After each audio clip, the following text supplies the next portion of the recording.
Hello YouTube. Oblivion is full of items that you can find, food to eat and drinks to drink. And today I wanted to take a look at the lore behind Oblivion's wines and the lore behind the wine production in Cyrodiil, because yes, there's actually quite a lot of lore. So let's roll the intro and let's talk about wine.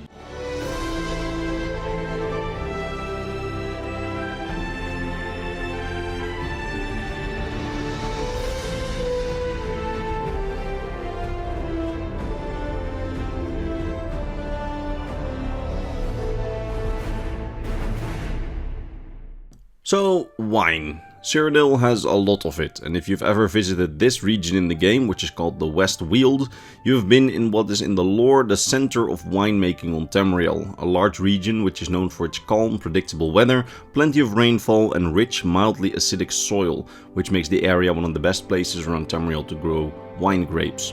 In the region, in the lore, we find many vineyards growing all kinds of different grapes, and the grapes and wine of this region have become a bit of an icon, especially the city of Skingrad, which is considered to be Tamriel's wine capital. A fact that the inhabitants of the city tend to be very proud of, as the wine industry has made them rich and has made them prosperous. Now, of course, in the games we only see a handful of vineyards. However, in the lore, the entire region is supposed to be dotted with large vineyards and a lot of small family-owned vineyards that produce the wine that gets shipped all across Tamriel. And it's said that each section of the region apparently has its own specialty, with the vineyards around the city of Skingrad producing robust red wines, while in the west of the West Weald, fruity white wines are the specialty, and in the north of the region they produce long-aged, hearty red wines. Meanwhile, the entire region is also dotted with smaller family vineyards that produce all kinds of specialty wines, like sparkling wine similar to real-world champagne. And you've also got the West Weald specialty called the Weald Wallop wine, which we can't find in any of the games, but it's said to be a wine with a lot of alcohol and sugar in it, made from grapes of less successful harvests, making it an often used table wine for the middle class. Everything from luxury wines made for the nobility to cheaper wines made for taverns and inns, it's all made in this region. And nearly all of the best wine artisans and most skilled workers of the industry gather in the West Weald. Like, for example, in the region there's supposed to be a whole field of wine stompers, you know, the people who climb into the tubs filled with grapes and with their feet squash the grapes in order for them to be turned into wine. That's actually a profession, and there's a lot of them in this region. That's pretty amazing.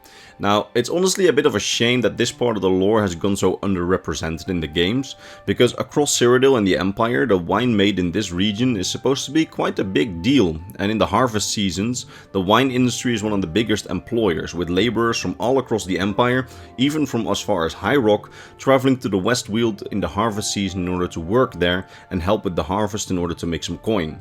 These times are so busy that often the vineyard owners will provide on-site breakfast, lunch and presumably dinner, so that the vineyard workers can make as many work hours as possible. I mean, it's really a shame that this lore is so underrepresented, as at least in Oblivion we only get two vineyards, the Cyrodiil brothers vineyard and Temicus vineyard. Meanwhile in the lore there are hundreds, and as I mentioned in my recent video on Tamriel's obscure guilds, there's even a vintners or winemakers guild, which I presume has a pretty big presence in the area in the lore, and would have made for some really fun side quests, I think. But alas, we only have two vineyards to represent this massive and vibrant industry from the lore. Not that that's a bad thing, by the way, because the games have to condense the lore to a smaller bit, and I'm happy that this industry at least made the cut at all, as we haven't seen anyone from, for example, the Ratcatchers Guild, which is said to also be quite big in the lore. So I'll take what I can get. By the way, if you want to know more about the obscure guilds, a link to that video is in the description.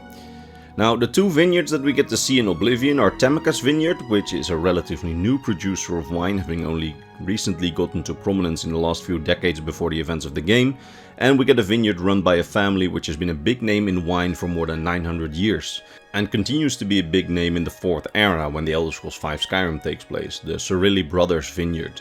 Now, like I said, Temicus Vineyard, which is run by a woman named Tamica, who only recently started, a few decades before the events of the game, is a relatively new institution in Cyrodiil, yet the quality of her wines are said to be unrivaled, with even the Cyrodiil brothers themselves complimenting her for excellent wines, saying that even they might not be able to match her quality, despite their family's centuries of experience. Although Tamica does charge a premium for her wines, meaning that only the rich merchants and the nobility tend to be able to afford her wine. Meanwhile, the Cyrodiil vineyard produces high quality wine at a low price. You see, the Cyrodiil family who runs the Cyrodiil Brothers Vineyard has been a big name in wine for centuries, with their entering into the wine industry being somewhere in the final years of the Cyrodiilic Empire, around 900 years before the events of the Elder Scrolls IV Oblivion. They seemingly started out as grape farmers in Cyrodiil, and that's how they first seem to have made their fortune, as the grapes got exported all across Tamriel. But then the last leader of the Second Empire was assassinated and the empire fell apart, and a chaotic period on Tamriel called the Interregnum began. That's the period leading up to the founding of the Third Empire under Tiber Septim, which is the empire that we see in Oblivion. Now, that being said, it was during this Interregnum, likely because the chaos made it harder to export grapes, that the Cyrodiil family started using their own grapes to make their own wines.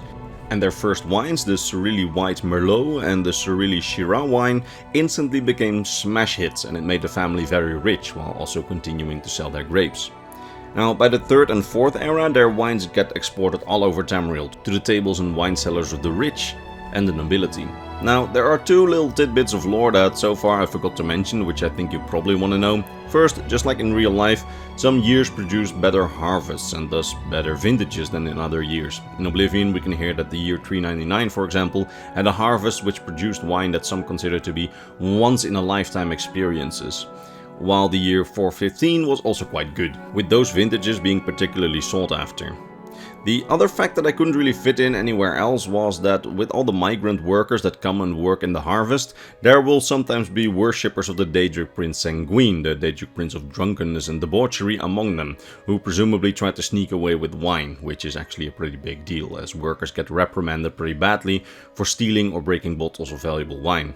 Oh, and as a final thing, in the West Weald there's also a little subculture where people mix alchemical ingredients with wine, a kind of mix between alchemy and winemaking, which is pretty interesting. You can even hire one of those, specifically Tamika's brother, in the game to make some really special wines for you.